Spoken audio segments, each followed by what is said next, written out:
मैं आपका भी आभार व्यक्त करती हूं और क्योंकि मेरे ही विभाग का कार्यक्रम है तो आपका स्वागत भी करती हूं। आज इतनी बड़ी संख्या में यहां हमारी मातृशक्ति पधारी है तो मैं आपका भी स्वागत करती हूं, अभिनंदन करती हूं। सचमुच आपने आज मातृशक्ति की लाज रखी है, क्योंकि यहाँ जब ये आयोजन की बात हुई थी आज से मुझे लगता है 2 दिन पहले, तो बहुत सारे अधिकारी घबरा गए कि अरे ये आयोजन कैसे होगा, इतनी बड़ी संख्या में मातृशक्ति कैसी इतनी धूप में इतनी गर्मी में आएंगी। लेकिन मैं कहूंगी कि मातृशक्ति का जो ये हमारी सचमुच में जो शक्ति है, अंदरूनी ताकत है, आज उसका प्रदर्शन है और इतनी बड़ी संख्या में मातृशक्ति पधारी है। बहुत ही मैं तो कहूंगी इतने शुभ संकेत है, क्योंकि माननीय प्रधानमंत्री जी की योजनाएं और फिर उसके बाद डबल इंजन की सरकार हमारे माननीय मुख्यमंत्री जी का जो पूरा 1 साल से कार्यकाल रहा है और जिस तरह से मेहनत कर रहे हैं, मैं कहती हूं ये उसी का ये उदाहरण है कि आज इतनी बड़ी संख्या में मातृशक्ति यहां पधारी है। जैसा कि हम सब जानते हैं कि राजस्थान में जिस तरह से जब से भारतीय जनता पार्टी की सरकार आई है लगातार विकास के काम हो रहे हैं। चाहे मैं बजट की बात करूं या मैं आज इतनी सारी योजनाओं का शुभ आरंभ हुआ है और सारी माताएं बहनों को इतनी बड़ी बड़ी सौगातें मिली हैं। मैं तो कहूंगी कि इतना अच्छा समय, ये जो सुनहरा पल है, ये जो अमृत काल का जो समय चल रहा है, ये सचमुच में माताएं बहनों के लिए जो इतना अच्छा सुनहरा समय चल रहा है, इतना अच्छा समय चल रहा है, ये आज से पहले कभी नहीं था। और जहां हमारे माननीय प्रधानमंत्री जी हर योजनाओं के माध्यम से योजना उन्होंने बनाई, लेकिन सबसे ज्यादा अगर लाभ मिला तो हमारी माताएं बहनों को मिला।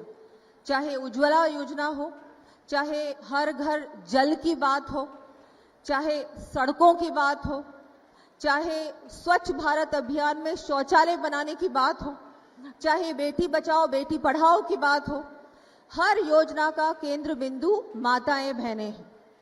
और बहुत खुशी की बात है और मुझे भी गर्व है कि आज हम ऐसे युग में जी रहे हैं जिस युग में हमारे देश का नेतृत्व ऐसा व्यक्ति कर रहा है, ऐसा व्यक्तित्व कर रहा है जो सबसे ज्यादा चिंता करता है तो माताएं बहनों की चिंता करता है। ऐसे प्रधानमंत्री हमको मिले और वहीं पर हमारी यहाँ राजस्थान में जिस तरह से आपके बारे में सोच रहे हैं माननीय मुख्यमंत्री जी, बजट में भी माननीय मुख्यमंत्री जी ने कहा कि विशेषकर माताएं बहनों के लिए हम क्या दे सकते हैं उसके बारे में चिंता करो। तो मैं आपको बताना चाहूंगी कि इस बार हमारे बजट में हमने बहुत सारी सौगातें माताएं बहनों को दी हैं। मैं ज्यादा लंबा चौड़ा भाषण नहीं देना चाहूंगी, क्योंकि मैं जानती हूं कि आप सब लोग हमारे माननीय मुख्यमंत्री जी को सुनना चाहते हैं और घंटों से यहां इंतजार कर रहे हैं। मैं तो यही कहूंगी कि जिस तरह से आज हमारी जो बेटियां हैं, आपने देखा कि ना केवल हमारे देश में पर अब विदेशों में भी शिक्षा पाने के लिए सरकार उनको भेज रहा है। सरकार की ओर से उनको जिस तरह से प्रोत्साहन मिल रहा है आगे उनको पढ़ाने के लिए, आगे बढ़ाने के लिए, महिलाओं को आत्मनिर्भर बनाने के लिए, सशक्त बनाने के लिए योजनाओं के माध्यम से इतना कुछ मिल रहा है, इतना लाभ मिल रहा है। आज इतनी बड़ी संख्या में आप सब यहाँ पधारी हैं। मैं आप सब से निवेदन करना चाहूंगी कि आज आप सब महिलाएं, तो सबको पता है कि सरकार की योजनाएं कहाँ हैं, कैसे उसका लाभ लिया जा सकता है, लेकिन हमारे गांवों में, हमारी धाड़ियों में कई ऐसी महिलाएं हैं जिनको लोग हमारी योजनाओं के बारे में जानकारी नहीं है। तो आप सब से मैं निवेदन करूंगी कि एक एक महिला जिसको जानकारी नहीं है, आप सब लोग गांव में जाएं, एक एक महिलाओं के जाएं, घर घर में जाएं और हमारी केंद्र सरकार की योजना, राज्य सरकार की योजना का लाभ एक एक महिला को दिलाने का काम भी करें। ये जिम्मेदारी भी आपकी है। सरकार काम कर रही है, प्रशासन काम कर रहा है, लेकिन आप लोगों को भी ये जिम्मेदारी उठानी होगी। आप इतनी दूर दूर से आई हैं, ये पूरा सीमावर्ती इलाका है, बाड़मेर बहुत ऐसा क्षेत्र है जो बहुत बड़ा भी है और यहाँ दूर दूर तक गांव है, फिर कुछ भी बीच में जनसंख्या नहीं है, फिर एक गांव इधर है तो एक गांव और दूर है। लेकिन हम सबकी जिम्मेदारी है कि हर योजना का लाभ हर व्यक्ति तक, हर महिला, हर व्यक्ति तक ये योजना का लाभ पहुंचे। मैं सभी माताएं बहनों को कहना चाहूंगी कि वैसे तो हमको सिर्फ कहते हैं आधी आबादी, लेकिन सिर्फ हम आधी आबादी नहीं है, हम 50% आबादी तो हैं, पर हम 100% आबादी को प्रभावित भी करती हैं। और अगर महिला घर में ठान लेती है कि आज रोटी घर में खाना क्या बनेगा, तो मुझे लगता है पुरुष कुछ नहीं कह सकते। वैसे ही आज आप सब इतनी बड़ी संख्या में पधारी हैं, तो आप सबको भी यहाँ से संकल्प लेके जाना होगा कि हमारे प्रदेश में कोई भी महिला पिछड़ी नहीं होगी, हर महिला आत्मनिर्भर बनेगी, हर महिला अपने आप कुछ करेगी और कभी हार नहीं मानेगी।